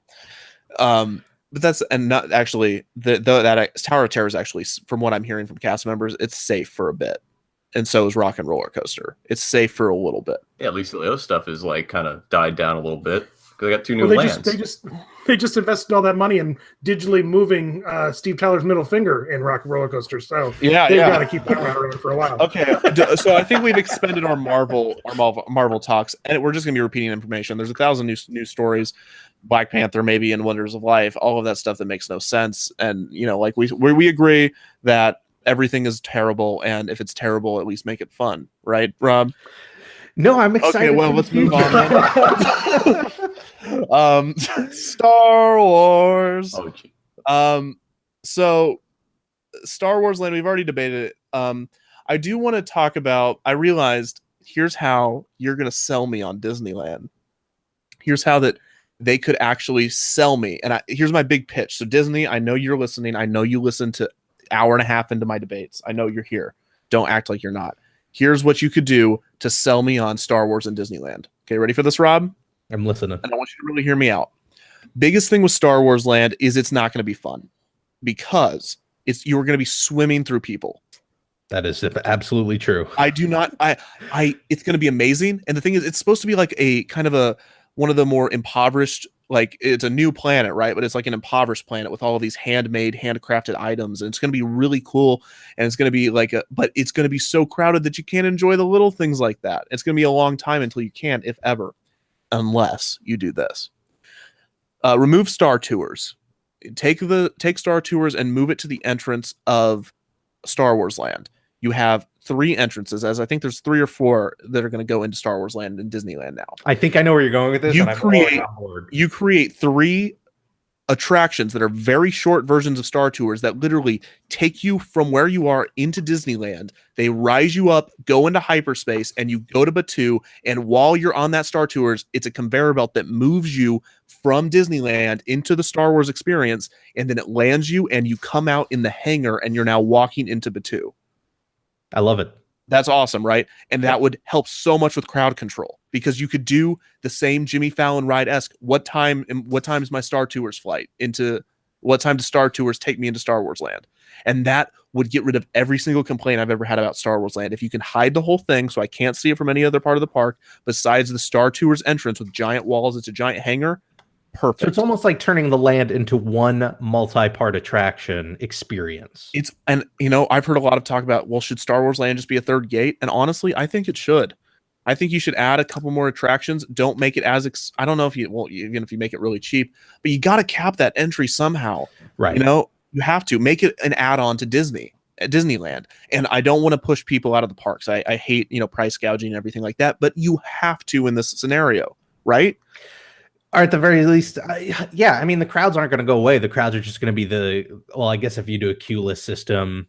Yeah, no, I love that idea, because I think that is kind of the direction. And this kind of goes off onto my more crazy predictions, but I think that kind of leans into the direction I think theme parks as a whole are going to go into, which is less sort of these piecemeal attraction experiences, is more like extended, immersive, just getaways, and that would be a way to do it. And I think I don't think you'll see it in California, though. I think you'll do it in Florida, where you've got the hotel. Yeah. So 20 BMG just asked the question: do you think the Star Wars Hotel is a good idea? I think it's a great idea. Yeah. People ask me when are we going to see a 5th gate, or what's the 5th gate going to be about? And I say, if this hotel is half of what it promises to be, there won't be gates anymore. There'll be these hotels and these getaway experiences. That'll be fantastic. It'll be like Westworld. Yeah, exactly. And that's something easy you can change out. So I guess there's your common plug and play idea. The only issue with Star Wars Hotel that I have right now is either you're going to do one of 2 things. One, you're going to have windows, which you're going to be able to see that you're not in the planetary Star Wars that you should be, or you're not going to have windows, which is going to be even scarier, because I think that'd make me claustrophobic. That's what they're doing. They're doing no windows. They're dressing all the windows. All the windows will be dressed screens. that's going to be so. I don't know if wouldn't that make people claustrophobic? Well, it's supposed to look like you're looking out into space. So it's not just like a static. There'll be screens, and so you'll see ships flying by and planets and stuff. Does any that kind of stuff a lot? So well, I know they do. They do it on the cruise ships with the magic portholes, which are the ones which are in the inside of the ships. But I don't know how much that helps with claustrophobia. Anyways, might not, but probably not. But I don't have claustrophobia, so I'm gonna go enjoy it. Well, that's sort of that's why I say, like, if they deliver half as much as they say, because it's going to require them to commit. If their idea is we're going to do an immersive getaway, well, part of being immersive is it's not going to be like, you have to pick an audience and you have to target it. And if the audience here is we want people who want to live in space for a weekend, then that's what you got to target, and you got to go for it. You can't just have like, well, you're living in space, but not really, because you look out the window and there's Orlando, because that's going to kill the immersion. That's thematically inconsistent. Yeah, thematically inconsistent. But I think they've got to do the intro. They've got to do an intro when you go into that hotel, a la like they did at Disney Quest, where you'd get onto the elevator and the genie would come in and do his magic. Yeah, I mean, like, you've got to really commit to getting people into that, and you're also kind of like locking them down into that experience. And so Dan, that hotel is going to cost so much money that you're going to have a personal tour guide for your family. It's gonna be that much money. It's gonna be you and 3 other families, and it's gonna be one guy or a girl, and they're gonna have the entire weekend with you, or however long your stay is. It's going to cost like $1,000 a night, and I'm just spitballing here. This is what they're gonna have to do, is they're gonna really commit. It's gonna be so much money, which is good because I can't spend that money, and it's really gonna distract the rich people, so I can go, ride all the rides at the other parks. So. I mean, I might look into how much I could get for my organs if that's what it takes. But like, I do think that touches upon a point, which is for these ideas to work, they need to be limited in some scope. And like you, I agree that the answer shouldn't just be like, well, make it so expensive that nobody can enjoy it. But like, you need to find a way to where it's like they're naturally incentivized to hold off or take their time. Or I think the hotel is a great idea, because I don't know if it's rumor or they had stated already, but the idea is it's not like, well, I'm going to book 5 days at the Star Wars hotel. It's like, these are fixed experiences that you book. And so they're going to be limited slots. And if you don't get it, you have to get another one. And it's sort of like the escape room idea or the Void VR, where, you're right from that perspective. It's like a 3-day experience. Locked into it. There's a narrative.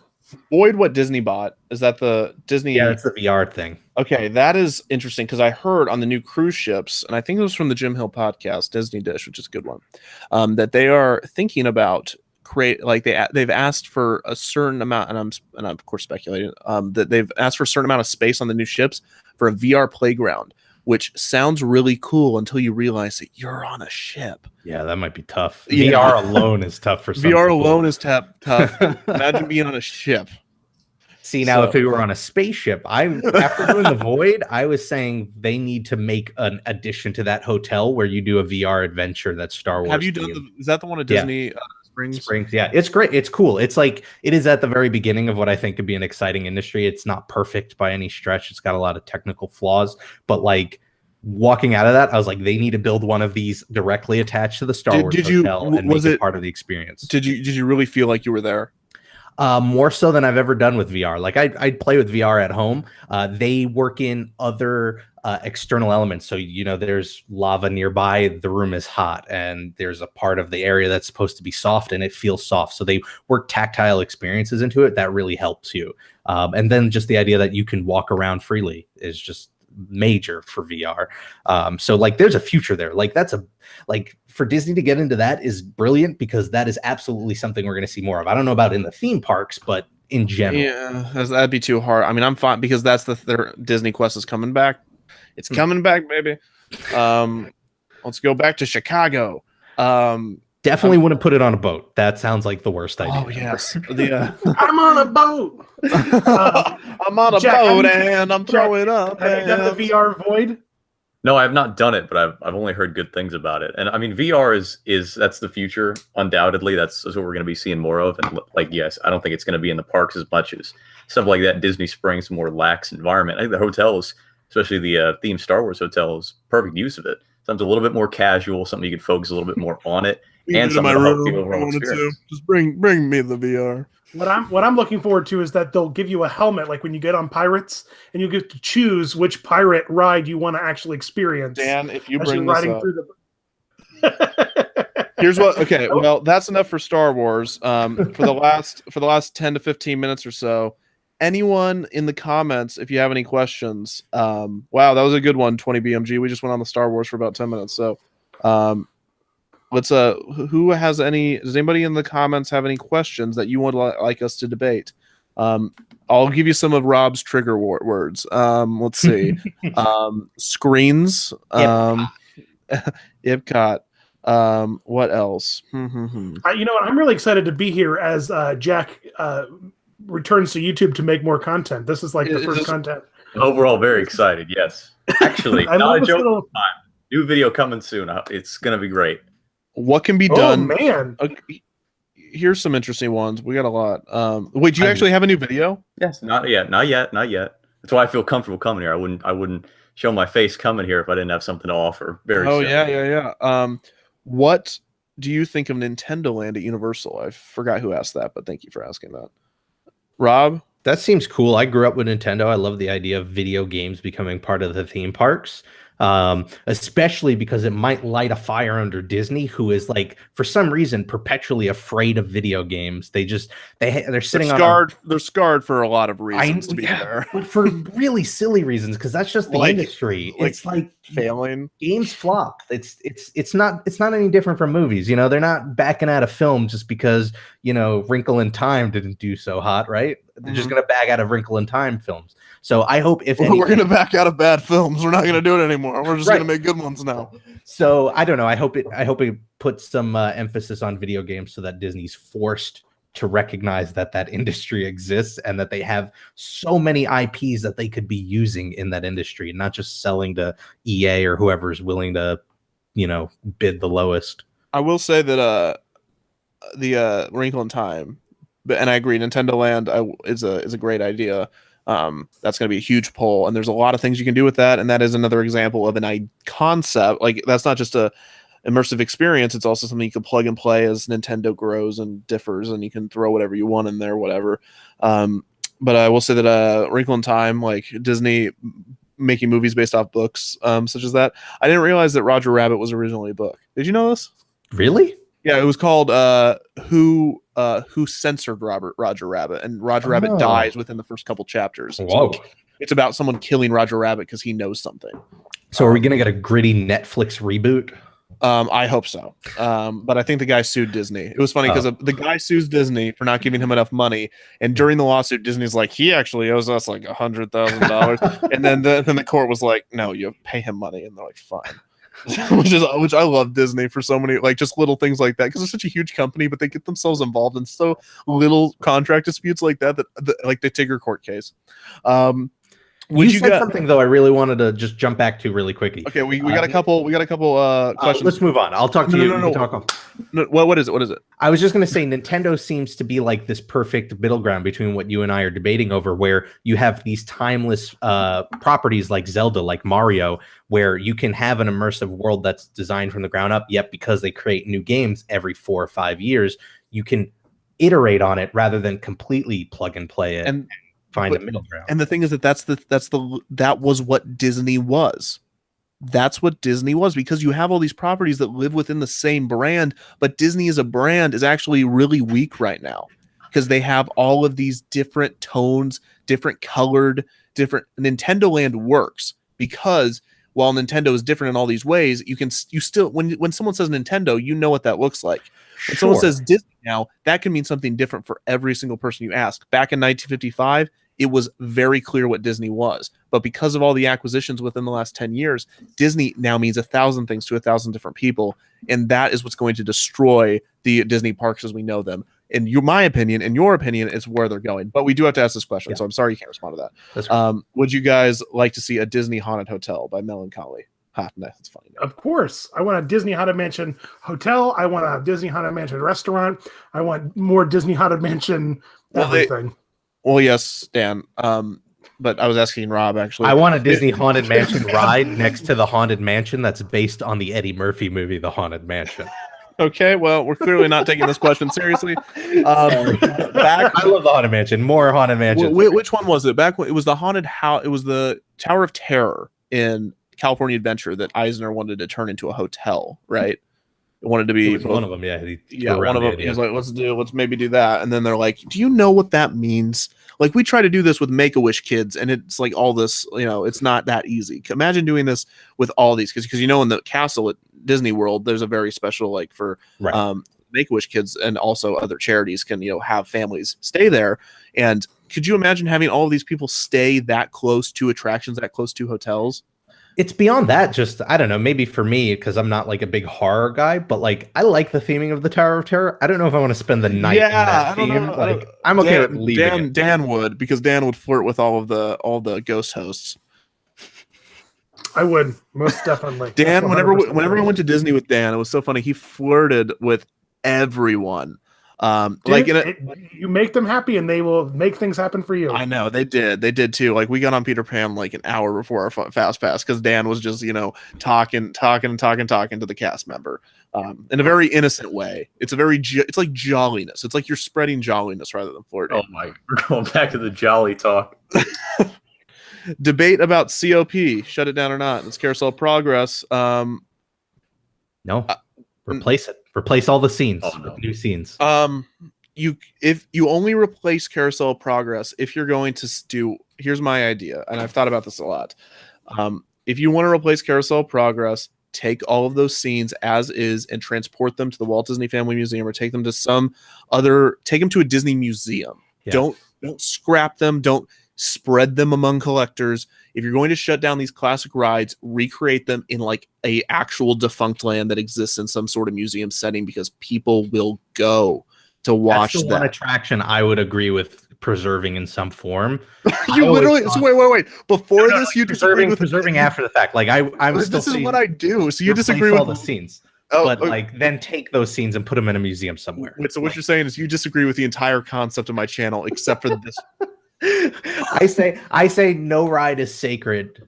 Every ride could be changed or upgraded. This is the one where if you're going to change it, save what's left over, because there's some historical value to it. I always thought Disney Quest, rather than the NBA experience, should have been turned into like a giant Disney museum that was like more park focused, but also Walt focused, and an East Coast family museum. I have to say that during D23, when they bring out their exhibits, this past year was a Pirates exhibit, which was absolutely incredible, and it featured a ton of props from rides, and it was absolutely incredible. And 2 years prior to that, they had a ton of really cool stuff, including like the original Dragon Phantasmic head, a couple really great animatronics. Those exhibits were beautiful, and I really wish Disney would like do more with that kind of stuff, because their archives are massive. And we should see more of it. I agree. Yeah, no, we should see more of it. There's a especially now. I think they're going to do it more, because they realize that this community exists in a lot bigger way than they thought it did, which is great. So shout out to everybody. There was another question. Do a quick one. Should the Tower of Terror at Disneyland be turned into? In Hollywood Studios, turn into one at TDS. Into the one at Tokyo Disney Sea. I wouldn't mind that at all. I don't know much of the difference. Rob just made a video about that. I did a whole op-ed video about how I think, for as great of a ride as the Tower of Terror is, I think it's a bad Twilight Zone ride. I don't think it represents the core of the show that well. So if you took that out and used the Tokyo version, I think that'd be cool. And I agree. I would rather that stay the original, but if you can bring me any piece of Tokyo Disney Sea, I'm not gonna argue. At park, I would love to go to it. Roller Topher Tycoon. Wow, we have 2020. What could replace Tom Sawyer's Island? This is a tough one. Anything? Yeah, well, that's a good first answer. I think anything would be an improvement. Right, because the bottleneck is you got to get everybody on those rafts. So, Ted, you want to tell our Tom Sawyer Island story? Yeah, Tom Sawyer Island is actually wonderful if you go at the exact time that Disney Dan and I went, because because we were on the bridges, the ones you just hop on. Barrel bridges. Tom Sawyer Island is the worst fun house of all time. And so it's really funny. So we got to the barrel bridges. Everyone's just waiting, and my immediate thought is, okay, what kid is too scared to go through? I'll throw him to the other side, or I'll have Dan do it. And but no, this cast member is fishing, and we're like, oh my gosh, someone dropped their kid, and they're like, no, that didn't happen. Someone dropped their phone, and so the Rivers of America, as Dan explained it to me, is very, very shallow. Because which blew my mind because of how big the boats are on that lake, but it's very shallow. So she could literally, the cast member could just scrape the bottom and try to get this phone or whatever was dropped. Turns out we sat there for like 10 minutes. And it was sunglasses. It was Ray-Ban sunglasses. Yeah. And so but it was like Ray-Ban sunglasses. And so they're like, yes. And so, but the whole time, what we didn't notice is on the other side of the Rivers of America, on the Haunted Mansion queue, all of these people were watching and trying to watching this guy because they had nothing else to do, watching this person fish it out. And someone said, and so we're all cheering. And then all of a sudden, the other side of the river, they all cheer, and someone yells, "I knew you could do it!" As she's fishing, like you could see the sea of faces in the queue, like peering through the gates. Yeah. And then as she fished out, no one could tell what it was because it was like a black blob from a distance, and the entire Haunted Mansion queue erupted in cheers. Yeah. It was this incredible experience. And then after someone screamed, "We knew you could do it," then some lady screamed, "What was it?" And she's like, "What?" She's like, "Hey, what was it?" And we're like, "Sunglasses." And she's like, "Oh." It was so yeah. Tom Sawyer's Island's great if you went on the day to Dan. Throw people's things into the river is the solution. But have you been to Tom Sawyer's Island recently? It's scary. It is. Yeah, those caves. Those caves are horrifying, and there's got to be some weird stuff going on in there. I think they could go ahead and turn it into who owns Hunger Games? Let's just make it a Hunger Games island. Are you? All right. Well, that's make it a for battle this debate. royale. Just make it like an actual battle royale, and then whoever wins gets a fast pass to. Well, that's like a Guru Larry from Larry Bundy Jr.'s channel and I talking about our Willy Wonka theme park, where at the end of the day, some kid gets the theme park. Oh my god! So they're like, slightly larger stakes. You're in charge of this now. You're the only one left. Look around. Yeah. I hope you understand budgets because there's no sponsorships anymore because we killed everybody. So turn Tom Sawyer, then they turned into like Pirates Island at Disneyland, right? Or was that just a promotion? Is it over now? I don't know. Okay, so I don't know what you can do with it. Do something with it. It'd be cool if we could get another coaster. I think that's a prime real estate for another coaster. If you could fit it, if you did it in the same way of Disneyland Paris, where you go under the river. Interesting. But that would involve a lot and involve a huge budget. And also you have 2 e-ticket attractions right there. So I understand why that probably can't happen. It's great for crowd control and it's super cheap. So I don't know. I don't see them changing it other than doing slight reskins, which they haven't done because people still go on those rafts. I mean, it takes them away. And I same with Swiss Family Robinson. I mean, is that a TV show? I don't even know what that is anymore.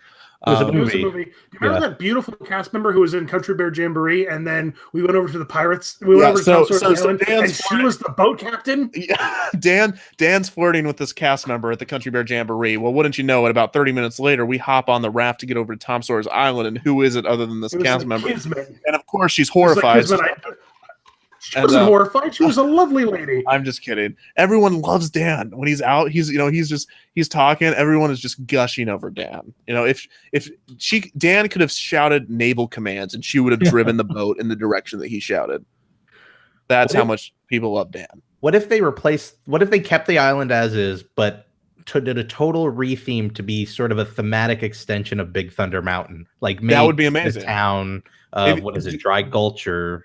Do a small version of Discovery Bay on the island. There you go. Because what if they make it one of the personality islands from Inside Out, like Goofball Island? Oh my gosh! Isn't that would that be a Frontierland or a Liberty Square thing? Your entire personality is made of 5 things. Hockey, that's one. No, that's as like a little kid she was, but you saw that at the end of the movie she had additional islands because she grew as a person. Watch the movie again, Kevin. I think you missed the whole point. I loved Bong Boing or whatever his name was. Okay, Bing Bong? this Bing Bong? this is all over. You just called Bing Bong Bong Boing. Now the podcast is over. No, I love that. I tear up every time. That's an amazing scene. Anyways, but Ratatouille is still the best film. Anyways, so I'm moving on. Well, Rob Plays Island. I don't know. It's probably going to get replaced by something that Rob likes better. Really, really quickly. It would get replaced very quickly. It get replaced by something Rob likes better.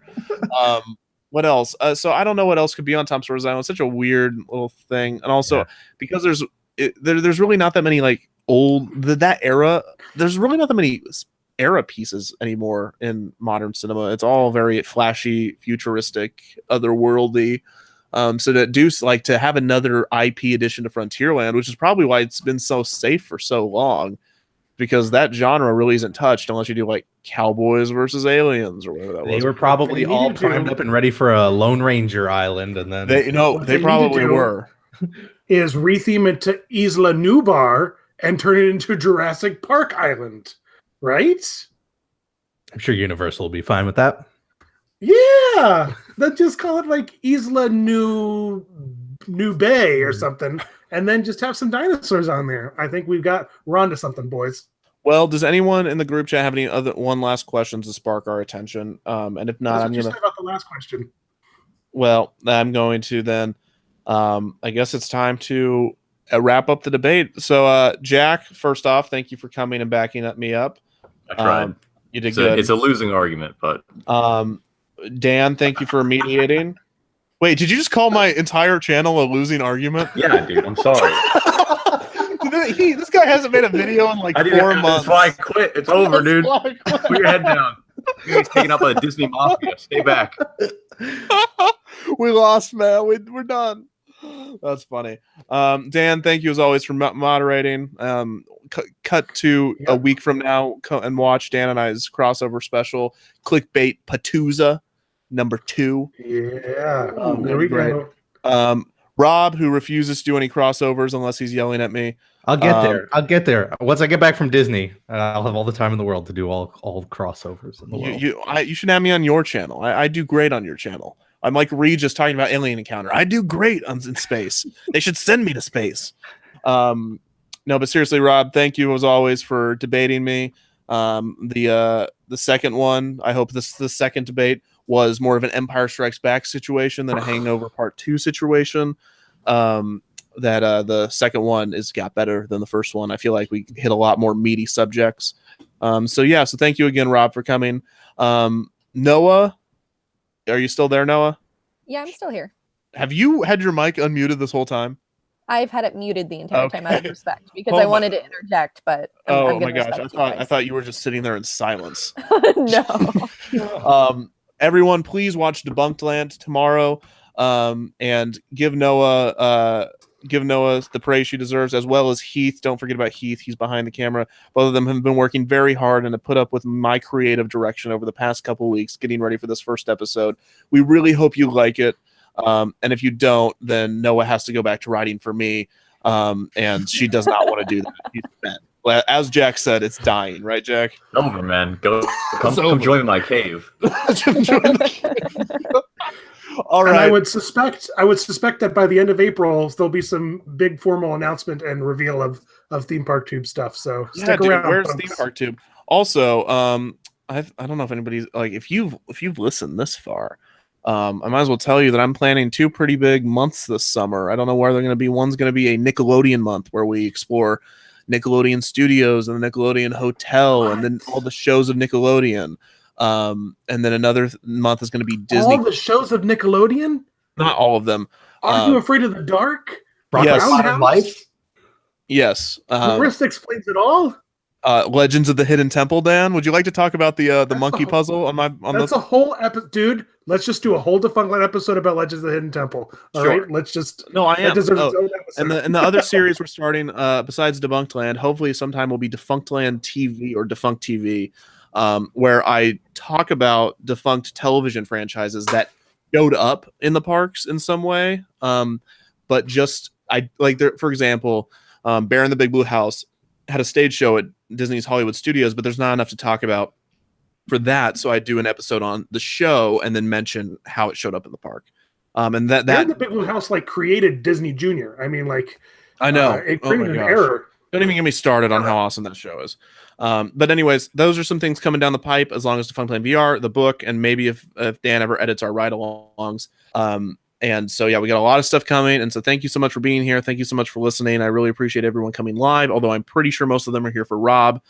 So I'm just going to let Rob, can you do the sign-off? Do the smash that like button speech, that whole thing. Oh man, I've never done it before. So Never? The like smash that like button and make sure hit that bell, whatever the bell does. Do the bell thing. Hit the Notification squad, baby. Yeah, Notification squad. Make sure you subscribe. Do all of those things. If you see a button, click on it. There knows for where- a reason. And it's gonna do something good, probably, maybe. You've got nothing to lose. You see Park Ride History's video. That you know that you have passed over into the other world. The next life, because it does not happen. I love it. Well, thank you everyone again, and thank you for listening, and have a great day, and thank you for visiting Defunctland. See if I can stop this broadcast.